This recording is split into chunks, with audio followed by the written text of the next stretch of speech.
Hello aspirants, welcome to Galaxy classes. मैं अमृत तिवारी, आपका reasoning mentor. आज मैं आपके साथ बात करने वाला हूं कि एसबीआई में जो वैकेंसी आई हुई है उसकी प्रिपरेशन हम कैसे करें ताकि रीजनिंग हम ज़्यादा से ज़्यादा स्कोर कर पाएँ। सबसे पहले तो आप सबको बहुत बहुत बधाई हो कि एसबीआई ने 2056 वैकेंसीज अनाउंस कर दी हैं और जिसके फॉर्म भी भरने स्टार्ट हो गए हैं और हम लोग उसके लिए ऑनलाइन बैचेस भी प्लान कर रहे हैं। तो जैसा कि आपको ये थंबनेल देख करके पता लग गया होगा कि एसबीआई की रिक्रूटमेंट होने वाली है और exams most probably November and तक होना है। तो लगभग हम लोगों के पास 50 दिन के आसपास का टाइम है जिसमें हम लोगों को तैयारी करनी है।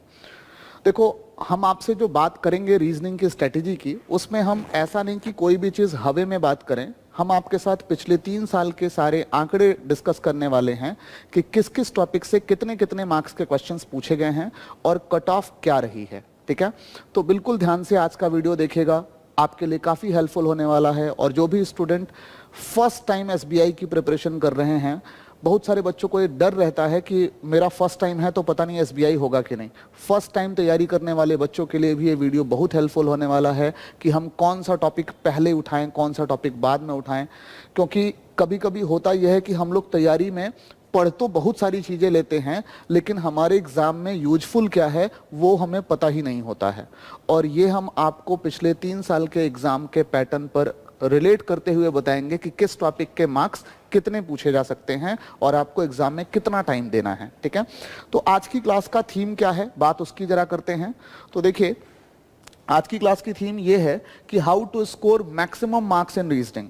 ठीक है, रीजनिंग में कैसे हम लोग ज्यादा से ज्यादा नंबर पाएं and clear the overall cut off. ध्यान दीजिएगा कि ओवरऑल कट ऑफ की बात हमने क्यों करी है। ओवरऑल कट ऑफ की बात हमने क्यों करी है, अगर हम ओवरऑल कट ऑफ की बात करते हैं तो आपने देखा है कि इस बार जो एसबीआई की नोटिफिकेशन आई है उसमें यह लिख रखा है कि 20 मिनट का सेक्शनल टाइम है, सेक्शनल कट ऑफ नहीं है। इस बार कट ऑफ ओवरऑल है और इस बार क्या 2018 से ही सेक्शनल कट ऑफ को हटा दिया गया है। एसबीआई हर 2-3-4 साल में जरूर कुछ ना कुछ चेंज ले करके आता है। तो 2017 तक तो जो पेपर होता था वो सेक्शनल कट ऑफ के साथ होता था, अब सेक्शनल टाइम है, सेक्शनल कट ऑफ नहीं है।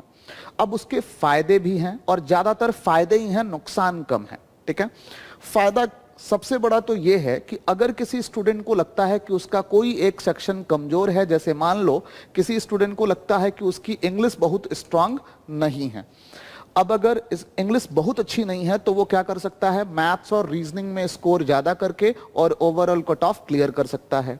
किसी की मैथ्स बहुत अच्छी नहीं है तो रीजनिंग और इंग्लिश में स्कोर करके वो कट ऑफ क्लियर कर सकता है। ठीक है, कट ऑफ क्या हो सकती है वो भी हम डिस्कस करने वाले हैं आज की क्लास में। तो देखो, हमने ये कहा है कि अगर हम मैक्सिमम मार्क्स रीजनिंग में ही स्कोर कर लें तो हमारा ओवरऑल कट ऑफ भी क्या हो जाएगा, क्लियर हो जाएगा। अगर 35 क्वेश्चन है 35 मार्क्स के, तो 35 में 35 अगर हम पा जाएं तो कट ऑफ के बहुत करीब पहुंच जाएंगे, हमें दूसरे सब्जेक्ट्स में कम मेहनत करनी पड़ेगी। क्लियर है। और सबसे आसान अगर कोई चीज है आपकी बैंकिंग सेक्टर में जो पूछा जाता है, वो सबसे आसान पार्ट होता है रीजनिंग। सबसे आसान हम इसलिए नहीं कह रहे हैं क्योंकि ये मेरा ही सब्जेक्ट है, सबसे आसान इसलिए लगता है क्योंकि ये बड़ा इंटरेस्टिंग पार्ट है। ठीक है, और ज्यादातर स्टूडेंट प्री में 35 में 35 करने की कोशिश करता है और ज्यादातर स्टूडेंट 30 के आसपास नंबर पा भी जाता है। ठीक है, तो चलिए देखते हैं कि कैसे हम लोग ज्यादा स्कोर करेंगे। चलिए नेक्स्ट स्लाइड में हम बात करते हैं कि रीजनिंग प्री में कितने क्वेश्चन आएंगे, मेंस में कितने क्वेश्चन पूछे जाएंगे। तो देखो, रीजनिंग जो है वो प्री के अंदर टोटल 35 क्वेश्चन पूछे जाएंगे और इसके मार्क्स भी कितने होंगे, 35।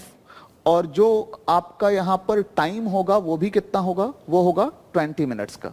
ठीक है, अब 20 मिनट्स में आपको 35 क्वेश्चन करने होंगे रीजनिंग के। तो हमें सीखना ये है कि 20 मिनट्स में 35 क्वेश्चंस कैसे स्कोर करें, पूरा का पूरा हम कैसे करें और विथ एक्यूरेसी कैसे करें।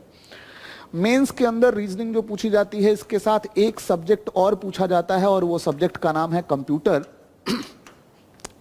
कंप्यूटर 45 क्वेश्चंस होते हैं, 60 मार्क्स के होते हैं, और मिनट्स भी कितने होते हैं, 60। अब जरा यहां से एक चीज गौर करिएगा, यहां से एक चीज गौर करिए कि मेंस में आप देखो 60 मिनट्स हैं आपके पास और क्वेश्चन सिर्फ आपको 45 करना है। इसका मतलब क्या है कि क्वेश्चन का स्टैंडर्ड यहां पर थोड़ा सा हाई रहेगा क्योंकि टाइम ज्यादा है, क्वेश्चंस कम हैं। और उसमें भी अभी हम आपको आगे कट ऑफ दिखाएंगे कि एसबीआई मेंस की जो कट ऑफ होती है पीओ में वो बहुत ज्यादा नहीं होती है। मतलब टाइम ज्यादा होने के बावजूद कट ऑफ कम आती है। इसका मतलब क्वेश्चन का लेवल कहीं ना कहीं बहुत अच्छा होगा, जो ये दर्शाता है कि हमारा बेसिक कॉन्सेप्ट बहुत अच्छा होना चाहिए। अगर हम चीजों को आधा अधूरा पढ़ के जाएंगे तो फिर हम उसे ढंग से नहीं कर पाएंगे। लेकिन यही प्री में देखिए खेल बिल्कुल उल्टा है। प्री में 20 मिनट में आपको 35 क्वेश्चन करने हैं और प्री की कट ऑफ भी ज्यादा जाती है। इसका मतलब प्री में आपको थोड़ा सा स्पीड रखना है, ठीक है। अगर स्पीड आपके पास नहीं है तो आप प्री के क्वेश्चंस जल्दी नहीं कर पाएंगे और फिर आपका कहीं ना कहीं कट ऑफ से दूरी बढ़ती चली जाएगी। तो हमें यहां पर यह सीखना है कि हम कैसे प्री में जल्दी से जल्दी क्वेश्चंस को कर पाएं, ठीक है। चलिए अब अगली स्लाइड में देखिए, हम आपको यह बताने वाले हैं कि आपके पिछले 3 साल का कट ऑफ क्या रहा है प्री और मेंस में, ताकि तैयारी का एक मोटा मोटी आइडिया आपको लग जाए। आप सबको पता है कि जो जनरल की कट ऑफ आती है, सबसे ज्यादा जनरल की ही कट ऑफ होती है, उससे ज्यादा किसी कैटेगरी की कट ऑफ होती नहीं है। तो हमने इसीलिए सिर्फ जनरल की ही कट ऑफ यहां पर डिस्कस की है।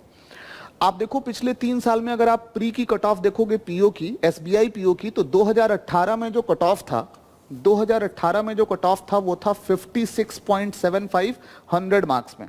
100 मार्क्स होते हैं ये तो पता ही है आपको।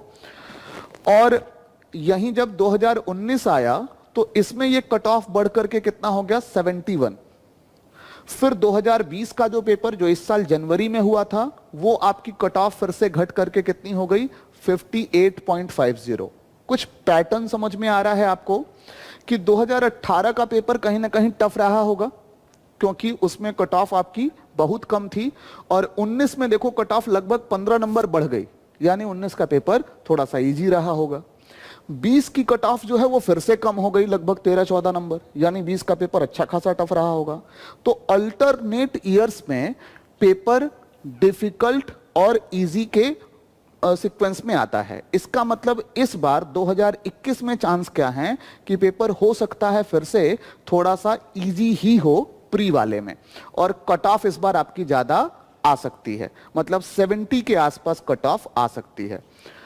अब अगर कट ऑफ प्री में 70 आती है और आपके पास सिर्फ 1 घंटे का टाइम है, ये ओवरऑल कट ऑफ है, सिर्फ 1 घंटे का टाइम है। 1 घंटे में अगर आपको 60 क्वेश्चन करने हैं, 70 मार्क्स पाने हैं, मतलब 60 मिनट में आपको 70 मार्क्स पाने हैं, और 60 मिनट में 70 मार्क्स पाने के लिए आपको जाहिर सी बात है कि कुछ क्वेश्चंस एक्स्ट्रा ही अटेम्प्ट करने होंगे, क्योंकि भाई 70 क्वेश्चन आप करोगे और 70 के 70 सही ही हो जाएं, ये जरूरी तो है नहीं।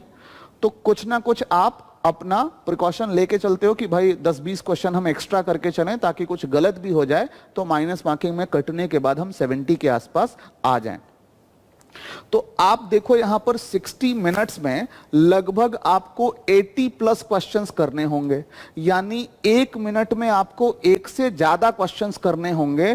तो यहां पर क्वेश्चन बहुत लेंदी नहीं आते होंगे, यहां क्वेश्चन का जो स्टैंडर्ड होगा वो थोड़ा सा लो रहता होगा प्री में, और आपकी स्पीड थोड़ी अच्छी होनी चाहिए।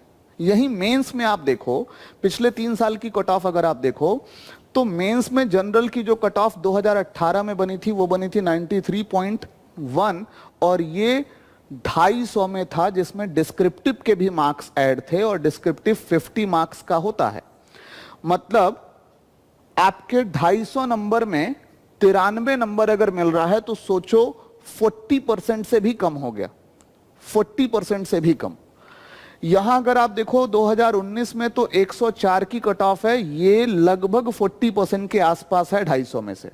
और 2020 की कट ऑफ फिर से जो है वो 88 आई थी, सबसे कम कट ऑफ 2020 में ही आई थी, और ये तो लगभग 40 क्या ये मान के चलिए कि 30 के अराउंड है, 30-35 के आसपास, ठीक है। तो मेंस में आपके पास टोटल टाइम कितना होता है, 3 आवर्स होता है, और 3 घंटे में आपको इतने मार्क्स पाने हैं, यानी क्वेश्चन का लेवल अच्छा खासा होता है ना। सोचो 10 लाख स्टूडेंट ने फॉर्म भरा है और सिर्फ 2,056 लोग सेलेक्ट होंगे, यानी बाकी लगभग 9,98,000 लोग इसमें से रिजेक्ट हो जाते हैं। और रिजेक्ट अगर होते हैं यानी वो लोग इतने मार्क्स भी नहीं पाते होंगे 3 घंटे में।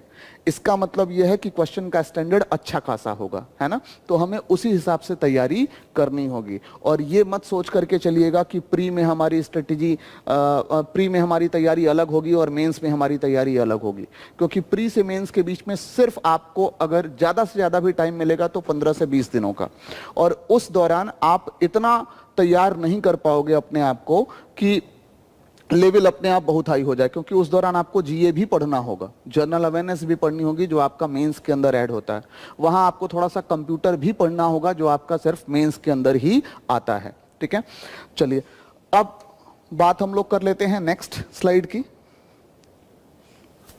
ये तो हमने आपको दिखाया कि ओवरऑल कट ऑफ क्या है।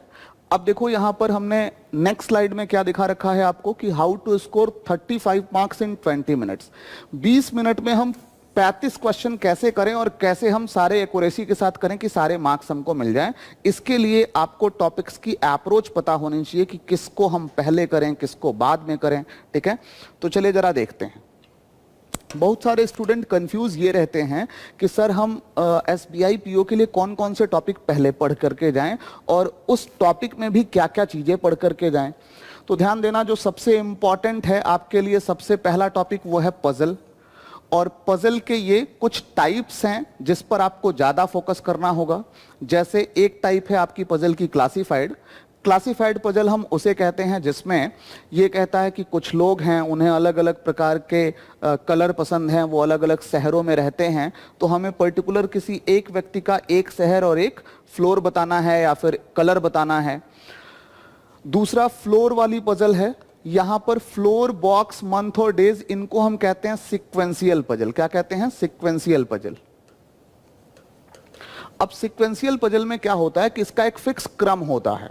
ठीक है, जैसे मान लो कहता है कि 9 लोग हैं, वो एक ही बिल्डिंग की 9 अलग अलग फ्लोर पर रहते हैं, तो फ्लोर का एक जाहिर सी बात है क्रम होता है कि सबसे नीचे पहला फ्लोर होगा, उसके ऊपर दूसरा, तीसरा, चौथा, पांचवा फ्लोर होगा। तो आपको एसबीआई के लिए प्री एग्जाम में पजल को बहुत ढंग से पढ़ करके जाना है। और अगर हम पिछले 2-3 साल के एग्जाम का पैटर्न देखें तो ज्यादातर इन्हीं चीजों पर क्वेश्चंस पूछे गए हैं। और लगभग ये मान करके चलिए कि पजल से 10 नंबर के क्वेश्चन, 10 मार्क्स के क्वेश्चंस तो लगभग हर बार प्री में पूछे गए हैं, लगभग हर बार। और 10 मार्क्स का मतलब कि 2 सेट जरूर पूछे गए हैं। ठीक है, तो पजल आपको जरूर पढ़ करके जाना है प्री के लिए। इसके बाद से अगर हम बात करें सिटिंग, और ये सिर्फ प्री में ही नहीं, पजल प्री में ही नहीं, मेंस के अंदर भी काफी इंपॉर्टेंट है। नेक्स्ट बात करें सिटिंग अरेंजमेंट की, तो देखो सिटिंग अरेंजमेंट जो पार्ट है इसमें आपसे राउंड टेबल भी पूछ सकता है। राउंड टेबल का मतलब सर्कुलर फॉर्म पूछ सकता है, कह देगा कि कुछ लोग हैं जो कि एक गोल मेज के किनारे बैठे हैं या फिर एक स्क्वायर मेज के किनारे बैठे हैं। कई बार पिछले सालों में ये भी पूछा है स्क्वायर वाला, हो सकता है ऐसे दे दे कि कुछ लोग कॉर्नर में हैं, कुछ लोग मिडिल में हैं, मिडिल वाले बाहर देख रहे हैं, कॉर्नर वाले सेंटर देख रहे हैं। इस टाइप का क्वेश्चन भी पूछ सकता है। देखो हमने राउंड टेबल के भी टाइप बता रखे हैं कि इसमें इनसाइड फेसिंग आ सकता है, आउटसाइड फेसिंग आ सकता है, इनसाइड प्लस आउटसाइड मिक्स आ सकता है, तो ये कॉम्बिनेशन भी आता है। तो ये दोनों टॉपिक तो आपको जरूर ध्यान में रखने हैं। ठीक है, और सिटिंग अरेंजमेंट से भी 10 मार्क्स के क्वेश्चन ये मान करके चलिए कि उम्मीद है आने की। हो सकता है इन दोनों में से किसी एक से एक सेट आए और दूसरे से 2 सेट आए, लेकिन 15 नंबर तो इन दोनों से आना तय है। 15 से 20 नंबर हो सकता है दोनों से 10-10 या 1 से 10, 1 से 5 ऐसा पूछ ले। अब देखो सिटिंग अरेंजमेंट में राउंड टेबल भी आ सकता है और एक है आपका लीनियर अरेंजमेंट। लीनियर अरेंजमेंट का मतलब क्या कि लाइन में भी लोगों को अरेंज करने के लिए दे सकता है। ठीक है, सिंगल रो दे सकता है, डबल रो दे सकता है। जैसा हमने यहां लिखा है कि सिंगल रो सिंगल डायरेक्शन, इसका मतलब क्या है? कह देगा कि कुछ लोग हैं वो एक ही पंक्ति में बैठे हैं और सभी लोग सेम डायरेक्शन में देख रहे हैं। दूसरी पॉसिबिलिटी क्या दे सकता है, double row and double direction. इसका मतलब क्या है कि दो पंक्तियों में लोग बैठे हैं और दोनों पंक्तियों के लोग अलग अलग डायरेक्शन में देख रहे हैं। क्लियर। तीसरा केस क्या दे सकता है कि एक ही पंक्ति में लोग अलग अलग डायरेक्शन में देख रहे हैं, जैसे कुछ नॉर्थ वाले हों कुछ साउथ वाले हों। ये हमने तीसरी लाइन में लिखा है। तो ये भी बड़ा इंपॉर्टेंट पार्ट है, सिटिंग अरेंजमेंट का ही पार्ट है। तो सिटिंग अरेंजमेंट में अगर आप पिछले कुछ सालों के प्रीवियस ईयर सेट देखेंगे तो लीनियर वाले क्वेश्चन भी पूछे गए हैं और राउंड वाले भी पूछे गए हैं। हो सकता है कि एक क्वेश्चन, एक सेट जो है वो आपका लीनियर अरेंजमेंट पर आ जाए और दूसरा सेट जो है वो राउंड अरेंजमेंट पर आ जाए। ठीक है, तो ये ध्यान रखिएगा, ये अप्रोच आपकी रहेगी कि सिटिंग अरेंजमेंट और पजल को तो जरूर पढ़ करके जाइएगा और इनके क्वेश्चंस को छोड़िएगा नहीं। अगर इनको छोड़ेंगे तो सीधे 20 नंबर आपके छूट जाएंगे और इतना बड़ा पोर्शन अगर छूट गया तो फिर आपका एग्जाम में सिलेक्शन होना मुश्किल है। ब्लड रिलेशन जिसके चांसेज उतने ज्यादा स्ट्रांग नहीं है और ब्लड रिलेशन अगर अलग से पूछेगा तो 2 से 3 क्वेश्चन से ज्यादा नहीं पूछेगा। 2 से 3 क्वेश्चन का सेट ही जनरली पूछा गया है पिछले 2-3 सालों में अगर देखा जाए तो। ये पजल बेस्ड आ सकता है, जैसे इसके क्वेश्चन कुछ इस प्रकार से आ जाएंगे कि एक परिवार में 8 लोग हैं जिसमें 3 पीढ़ियां हैं और 2 विवाहित जोड़े हैं। ए का बी से ये संबंध है, सी का से ये संबंध है। तो आपको वहां पर थोड़ा सा पहेली नुमा दे रखा होगा जिससे पूरी डिटेल निकालनी होगी, तो पजल फॉर्म में आ सकता है। दूसरा कोडेड रिलेशन भी पूछ सकता है, जैसे आप लोगों ने देखा होगा कि कभी कभी ऐसे लिख के आता है कि a@b का मतलब है कि ए बी की माँ है। ठीक है, तो कोडेड रिलेशन इसको बोलते हैं हम, क्योंकि मदर को कोड किससे करेगा, @ से या डॉलर से, किसी एक रिलेशन को सिंबल से कोड कर देता है। तो ब्लड रिलेशन भी देख करके जाएगा। 2 से 3 क्वेश्चन पूछे जा सकते हैं। और ब्लड रिलेशन की ज्यादा इंपॉर्टेंस जो है वो सिटिंग अरेंजमेंट के साथ है। कभी कभी करता क्या है कि ब्लड रिलेशन और सिटिंग अरेंजमेंट को मिक्स करके दे देता है। जैसे कह देगा कि कुछ लोग हैं वो एक गोल मेज के किनारे बैठे हैं और वो एक ही फैमिली के सदस्य हैं, तो उनका आपस में रिलेशन भी बताइए। कभी कभी क्या करता है कि इसी में पजल भी मिक्स कर देता है, पजल भी मिक्स कर देता है। जैसे कह देगा कि कुछ लोग हैं वो एक ही फैमिली के सदस्य हैं और वो एक सर्कुलर टेबल के किनारे बैठे हैं और वो अलग अलग शहरों से बिलोंग करते हैं। तो अब आपको शहरों के नाम भी बताने हैं, परिवार वालों का रिलेशन भी बताना है और उनके बैठने का क्रम भी बताना है। ठीक है, तो ये ध्यान रखिएगा कि तीनों का मिक्स भी पूछा जाता है।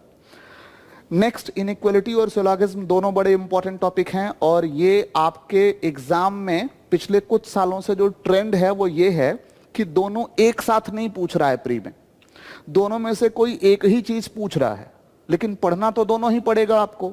इनइक्वालिटी सिलोगिज्म से 4 या 5 क्वेश्चन पूछे जाएंगे, 4 या 5 क्वेश्चन, ज्यादातर 4 या 5 यही पूछता है। कभी कभार किसी किसी सेट में 3 भी पूछा है प्री के अंदर। ठीक है, और इनइक्वालिटी तो सिर्फ प्री के अंदर ही इंपॉर्टेंट है, मेंस में जनरली प्री अब नहीं आ रहा है। लेकिन सिलोगिज्म जो है वो मेंस में आ सकता है और मेंस के अंदर आपको रिवर्स सिलोगिज्म भी देखने को मिल सकता है।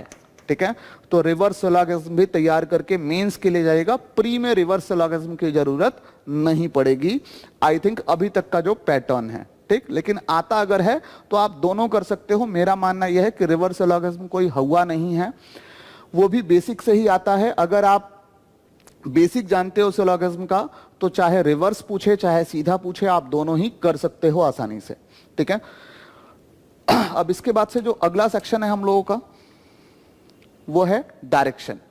अब देखो, डायरेक्शन बहुत ज्यादा इंपॉर्टेंट टॉपिक नहीं है, इससे लगभग 2 से 3 क्वेश्चन आपके एग्जाम में बन सकते हैं, लेकिन जरूरी नहीं है कि हर सेट में पूछा ही जाए। अभी हम आपको यह भी दिखाएंगे कि किस किस ईयर में किस किस टॉपिक से कितने कितने क्वेश्चन पूछे गए हैं, तो आपको इंपॉर्टेंस वैसे ही समझ में आ जाएगी। डायरेक्शन में क्वेश्चन कैसे आ सकते हैं, जनरली आप बहुत सारे स्टेट लेवल एग्जाम्स में देखते हो कि सिंगल क्वेश्चन डायरेक्शन का मिल जाता है कि एक आदमी किसी एक दिशा में जा रहा है, फिर बाएं दाएं मुड़ा और बताइए अब किस दिशा में जा रहा है। ऐसा क्वेश्चन आपको पीओ में, एसबीआई में मिलना मुश्किल है। क्या करेगा कि जैसे मान लो कह देगा यहां पर पजल के फॉर्म में कुछ ऐसे कि 8 गांव हैं और वो 8 गांव अलग अलग दिशा में है एक दूसरे से संबंधित। जैसे कह देगा कि गांव ए गांव बी के नॉर्थ ईस्ट में है 8 मीटर की दूरी, 8 किलोमीटर की दूरी पर। फिर एक दूसरा गांव है जो कि साउथ डायरेक्शन में है 20 किलोमीटर की दूरी में। तो कुछ इस तरीके से देगा कि आपको पहेली नुमा बना करके देगा, ठीक है। सिंगल सिंगल क्वेश्चन नहीं मिलेंगे, हो सकता है पजल के फॉर्म में कोई एक ही पैसेज दे और उसी पर 2 से 3 क्वेश्चन पूछ लिया जाए। एक और आजकल नया फॉर्मेट इंट्रोड्यूस हुआ है, कोडेड डायरेक्शन। कोडेड डायरेक्शन का मतलब कि डायरेक्शंस को कोड से रिलेट करे। जैसे कह दे कि a@b का मतलब है कि a b के नॉर्थ में 3 मीटर की दूरी पर है, और फिर अंत में एक एक्सप्रेशन बना के दे दे कि p@q $s प्लस t। अब बताइए p t के किस दिशा में है और कितनी दूरी पर है, ठीक है। तो अब आपको इसमें कोड को ध्यान से देखना होगा कि किस कोड का मतलब कौन सी डायरेक्शन दे रखा है, किस सिंबल का मतलब कौन सी डायरेक्शन दे रखा है, तब आप उसको कर पाएंगे, ठीक है। मशीन इनपुट अगर प्री में पूछा तो सिंपल ही आएगा, अगर प्री में पूछा तो सिंपल आएगा। और अभी हम बात प्री की ही कर रहे हैं, स्ट्रेटेजी हम प्री की ही डिस्कस कर रहे हैं। तो मशीन इनपुट बहुत इंपॉर्टेंट टॉपिक तो प्री के लिए नहीं है, बहुत इंपॉर्टेंट नहीं है, क्योंकि किसी किसी साल पूछा गया है, किसी किसी साल प्री में नहीं पूछा गया है। हाँ, मेंस के लिए एक इंपॉर्टेंट टॉपिक है, मेंस में ये जरूर पूछा जाता है। हो सकता है किसी सेट में ना आए, लेकिन ज्यादातर पूछा जाता है। और अगर प्री में ये पूछेगा तो बहुत हाई लेवल नहीं होगा, सिंपल ही देता है। मतलब किसी एक लॉजिक के आधार पर कुछ चीजें अरेंज हो रही होंगी, वर्ड या नंबर का मिक्स दे सकता है, ठीक है। हाँ, अगर मेंस के अंदर देगा तो हो सकता है कुछ मैथमेटिकल ऑपरेशन वाली मशीन इनपुट दे दे, तो उसके लिए भी आप मेंटली तैयार रहिएगा। कोडिंग डिकोडिंग आपसे 2 टाइप का पूछा जा सकता है, जैसा कि जनरली पूछा भी जाता है, ठीक है। वर्ड बेस्ड आ सकता है और सेंटेंस बेस्ड पूछा जा सकता है। अगर सेंटेंस बेस्ड की बात करें तो ज्यादातर चाइनीज कोडिंग दे देता है, चाइनीज कोडिंग, जिसमें कहता है कि माय नेम इज दिस का मतलब है रे गे से। और वर्ड कोडिंग का मतलब क्या दे देता है कि पर्टिकुलर किसी एक वर्ड का कोड दे दिया, आपको उसकी लॉजिक समझनी है और फिर नए वर्ड का कोड बताना है। तो ध्यान रखिएगा, कोडिंग डिकोडिंग के क्वेश्चन अगर आपसे पूछे जाएंगे तो 4 से 5 क्वेश्चन का सेट बन सकता है यहां से, ठीक है। सिंगल क्वेश्चन के चांसेस कम हैं। अगर सिंगल क्वेश्चन बने, वर्ड वाले अगर पूछे गए तो 1 से 2 क्वेश्चन, और अगर सेंटेंस वाले पूछे गए तो 4 से 5 क्वेश्चन। मशीन इनपुट अगर आया तो 5 नंबर, नहीं तो हो सकता है आए ही ना, ठीक है। इसके बाद से जो अगला टॉपिक है वो है रैंकिंग। रैंकिंग अगर पूछेगा तो पजल बेस्ड पूछेगा, मतलब क्लास में कई सारे लोगों की इंफॉर्मेशन देकर के पूछेगा, नहीं तो इसके चांसेस कम है आने के। और अगर आया भी तो 1 से 3 क्वेश्चन के बीच में आएगा, ठीक है, ज्यादा क्वेश्चन इससे नहीं पूछे जाएंगे। डेटा सफिशिएंसी जो है, इससे भी क्वेश्चन बन सकते हैं, लगभग 3 से 5 क्वेश्चन तक बन सकते हैं, लेकिन जरूरी नहीं है कि पूछे जाएं, ठीक है। तो यहां तक के टॉपिक्स हम लोगों को पढ़ने हैं। और देखो, इसमें हमने नोट करके स्पेशली लिख रखा है कि logical section means statement based question only asked in mains exam. जो लॉजिकल वाले क्वेश्चन होते हैं, जैसे assumption, argument, course of action, ये क्वेश्चन सिर्फ आपसे मेंस के एग्जाम में पूछे जाएंगे, प्री में ये क्वेश्चंस नहीं पूछे जाते हैं। तो आपको इस पर कोई दिमाग लगाने की जरूरत नहीं है, स्टेटमेंट बेस्ड क्वेश्चन प्री में देखने की जरूरत नहीं है। एक सही दिशा में तैयारी करना बहुत जरूरी है, ठीक है। तो देखो, ये 10 टॉपिक ऐसे हैं जो आप लोगों को पढ़ना है, और इन 10 में से भी अगर आप ध्यान दोगे तो हमने इंपॉर्टेंट किसको किसको बोला है? हमने इंपॉर्टेंट बोला है पजल को, सिटिंग अरेंजमेंट को, फिर आपका इनइक्वालिटी सिलोगिज्म को, ठीक है। यहां तक तो आपको किसी भी हालत में पढ़ करके जाना है। अब एक डाउट ये आता है स्टूडेंट के मन में कि सर हम पहले कौन सा टॉपिक उठाएं और बाद में कौन सा टॉपिक उठाएं। तो देखो, 20 ही मिनट का टाइम है और उसी में आपको सारे के सारे क्वेश्चंस करने हैं, ठीक है। और जितना मैक्सिमम अटेम्प्ट कर पाओगे उतना आपके लिए अच्छा है। तो सबसे पहले आप वो सेक्शन उठाना जिसमें गलत होने के चांसेस कम हो। जैसे अगर इनइक्वालिटी सिलोगिज्म की बात करें तो ये पूरा का पूरा कॉन्सेप्ट पर बेस्ड होता है। अगर आपको कॉन्सेप्ट आता है इसका तो आप आसानी से कर ले जाओगे, इसमें कोई बहुत हाई या बहुत इजी, बहुत हार्ड और बहुत आसान नहीं होता। आप हाई लेवल या लो लेवल इसमें डिफाइन नहीं कर पाओगे। बेसिक आता है तो सब कर ले जाओगे, बेसिक नहीं आता है तो कुछ भी नहीं कर पाओगे। तो आप पहले अगर इनइक्वालिटी सिलोगिज्म के क्वेश्चन दिखे तो आप ये 4-5 क्वेश्चन पहले कर लेना, ठीक है, ताकि थोड़ा सा कॉन्फिडेंस बिल्डअप हो जाए और फिर आप सिटिंग अरेंजमेंट पजल के क्वेश्चन उठाना, ताकि थोड़ा सा कॉन्फिडेंस से जब आप उसको करोगे तो चीजें आसान लगने लगेंगी। अब कई बच्चों का डाउट ये होता है कि सर मान लीजिए हमने पेपर खोला और पहला ही क्वेश्चन सिटिंग अरेंजमेंट का दिख गया, तो क्या हम नेक्स्ट करके ढूंढते जाएंगे कि इनइक्वालिटी कहां है? ऐसा मत करिएगा। करिएगा क्या कि जैसे मान लो पहला क्वेश्चन आपको सिटिंग अरेंजमेंट का मिला, तो पढ़ करके एक मोटा मोटी आइडिया तो आपको लग ही जाएगा कि भाई ये क्वेश्चन हमसे बन सकता है या नहीं बन सकता है। अगर आपको लगता है कि इस क्वेश्चन को हम आसानी से ट्राई कर सकते हैं तो थोड़ा सा ड्रॉ करिएगा। बाई चांस किसी कंडीशन में आप अटक गए तो टाइम मत बर्बाद करिएगा, आप उसको वहीं बीच में छोड़ करके अगले क्वेश्चन पर चले जाइएगा, ठीक है। ऐसा नहीं है कि उसको फिर ट्राई नहीं करना है। जब आप आगे के 2-4 क्वेश्चन कर ले जाएंगे, जैसे मान लो इनइक्वालिटी सिलोगिज्म चाहे कोडिंग डिकोडिंग आपको मिल गया, जब आप उसको करके फिर दोबारा लौटेंगे तो हो सकता है वही सेटिंग अरेंजमेंट जो किसी एक लाइन में आप अटके थे वो क्लिक कर जाए। कहने का अर्थ यह है कि अगर आपने सेटिंग अरेंजमेंट या पजल शुरू किया है तो किसी पोजीशन पर पहुंचने पे अटकिएगा नहीं, वहां टाइम मत बर्बाद करिएगा, क्योंकि टाइम 20 मिनट कब खत्म हो जाएगा आपको पता भी नहीं लगेगा। बहुत बार हमारा ध्यान उधर जाता ही नहीं है और हम लोग 2 ही 3 सेट में रह जाते हैं और हमारा पूरा सेक्शन कंप्लीट नहीं हो पाता है, ठीक है। तो अप्रोच बहुत जरूरी है कि किसे पहले करना है और किसे बाद में करना है। तो ये चीज आप लोग दिमाग में रखिएगा कि पहले आप अपना फेवरेट सेक्शन करिएगा जो आसान लगता है, जैसे इनइक्वालिटी सिलोगिज्म कोडिंग डिकोडिंग अगर सेट में है तो पहले उसको करिए, फिर पजल और सेटिंग अरेंजमेंट के क्वेश्चंस को करिए। अब जरा देखो, ये हमने पिछले कुछ सालों का डिटेल यहां पर निकाला है कि किस टॉपिक से कितने क्वेश्चंस पूछे गए हैं। आपको अपने आप आइडिया लग जाएगा कि जो हमने बताया है वो सही बताया है कि नहीं। देखो, सिटिंग अरेंजमेंट जो है, अगर आप 2018, 19 और 20 का एनालिसिस करोगे तो देखो सिटिंग अरेंजमेंट से 10 क्वेश्चन पूछे गए हैं 18 में, 8 क्वेश्चन पूछे गए हैं 19 में और 10 क्वेश्चन फिर से पूछे गए हैं 2020 में। और यहां पर ऐसा नहीं है कि एक ही कोई सेटिंग अरेंजमेंट दिया और उसी पर 10 क्वेश्चन हो गए। 2018 में भी 2 सेट पूछे गए थे, यहां भी 2 सेट पूछे गए थे और यहां पर भी 2 सेट पूछे गए थे।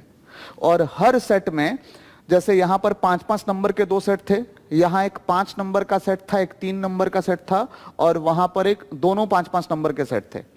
और तीनों ही एग्जाम्स में ज्यादातर सेट्स में देखने को मिला था कि एक राउंड टेबल था, एक लीनियर टेबल था, ठीक है। लीनियर टेबल में ज्यादातर देखने को मिला था, कुछ में सिंगल रो मिली थी, ज्यादातर में डबल रो के क्वेश्चंस दिए गए थे, ठीक है। तो आप single row, double row, mix और राउंड टेबल ये सब देख करके जाइएगा। इसके बाद पजल्स की बात करें तो देखो, पजल्स में 2018 में सिर्फ 5 क्वेश्चंस पूछे गए थे। इसका बहुत बड़ा कारण यह है कि 2018 में मशीन इनपुट के 5 क्वेश्चंस दे दिए गए थे, मतलब पजल से 5 कम करके मशीन इनपुट में 5 दे दिए गए थे, इसलिए पजल कम पूछा गया था, ठीक है। ये अभी भी हो सकता है कि अगर कोई नई चीज इंट्रोड्यूस किया तो कोई एक चीज पीछे से कम कर लेगा, लेकिन देखो पजल पूछा जरूर था, खत्म नहीं किया था उसको। यहां सिटिंग अरेंजमेंट पजल जो है वो 2019 में 2 सेट पूछे गए थे 5-5 नंबर के और ज्यादातर फ्लोर वाले क्वेश्चन पूछे गए थे, फ्लोर और मंथ वाले क्वेश्चन पूछे गए थे। 2020 का भी पैटर्न कुछ ऐसा ही था। और देखो मशीन इनपुट जो है वो ना 2020 में 19 में पूछा है, ना 2020 में पूछा है, 18 में पूछा गया था। प्री के बात कर रहे हैं। इनइक्वालिटी सिलोगिज्म की बात करें तो देखो हमने ऑब्लिक लगा रखा है, इसका मतलब यह है कि दोनों में से कोई एक ही चीज पूछा था, दोनों नहीं पूछा था। 5 क्वेश्चन 2018 में पूछा गया था, 4 क्वेश्चन 19 में और 3 क्वेश्चन 2020 में, ठीक है। किसी किसी सेट में जो है इनइक्वालिटी आ गया था, किसी किसी सेट में सिलोगिज्म आ गया था। कोडिंग डिकोडिंग की बात करें तो लगभग हर साल पूछा गया है। 5 क्वेश्चन लगभग हर सेट में पूछे गए थे 2018 के, और 2019 में कोडिंग डिकोडिंग का रेशियो थोड़ा सा कम था। 2020 में जो है वो 4 क्वेश्चंस इसके पूछे गए थे। डायरेक्शंस की बात करें तो देखो लगभग हर साल पूछे गए हैं 2-2, 3-3 क्वेश्चन। ब्लड रिलेशन की बात करें तो 1 से लेकर के 4 क्वेश्चन के बीच में ही इसका रेंज रहा है। डेटा सफिशिएंसी की बात करें तो हर साल 2-2 क्वेश्चन के आसपास पूछे गए हैं। मशीन इनपुट सिर्फ 2018 में पूछा था, क्योंकि पजल का एक सेट कम किया तो यहां बढ़ा दिया, और रैंकिंग जो है वो सिर्फ 2019 में इसका एक सेट पूछा है। देखो हमने टॉपिक डिक्रीजिंग ऑर्डर में ही लिखा है, जिसके मार्क्स जितने ज्यादा हैं वो सबसे ऊपर है, और जैसे जैसे घटता गया है वैसे वैसे हमने उसको डिक्रीजिंग ऑर्डर में लिखा है। तो बस इसी ऑर्डर में आपको तैयारी भी करना है, ठीक है। मोस्ट इंपॉर्टेंट टॉपिक्स की बात करें तो ये शुरू के 4, ये बहुत इंपॉर्टेंट टॉपिक्स हैं। 4 क्या, इसको 5 मान लीजिए, क्योंकि इनइक्वालिटी और सिलॉगिज्म ऑब्लिक में है। तो ये 5 टॉपिक आपको मेनली पढ़ने हैं, और 50 दिन का टाइम है आपके पास।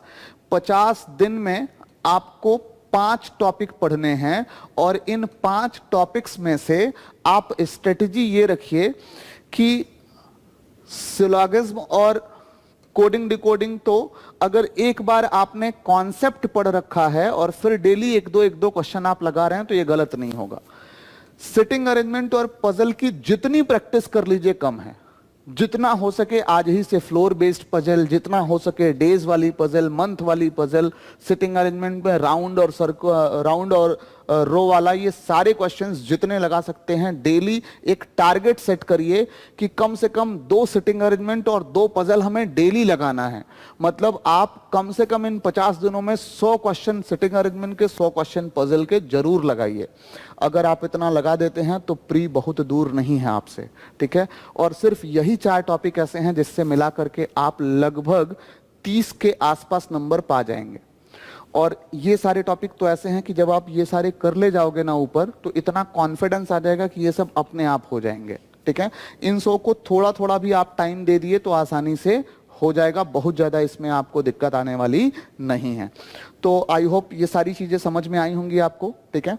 तो चलिए अब इसी के साथ अपनी बात को विराम देते हैं, और आप सबको ऑल द बेस्ट, और उम्मीद करते हैं कि आप लोगों ने फॉर्म भर दिया होगा। फॉर्म नहीं भरे होंगे तो जल्दी से जल्दी भर दीजिए, और अब पूरा का पूरा फोकस करिए तैयारी पे। और हम लोग बहुत जल्दी ही आपके लिए क्लासेस भी लेकर के आने वाले हैं, जिसमें हम लोग आपके साथ सारे इंपॉर्टेंट टॉपिक्स की चर्चा भी करेंगे और उसके क्वेश्चंस को डिस्कस भी करेंगे, ठीक है। तो thank you, all the best.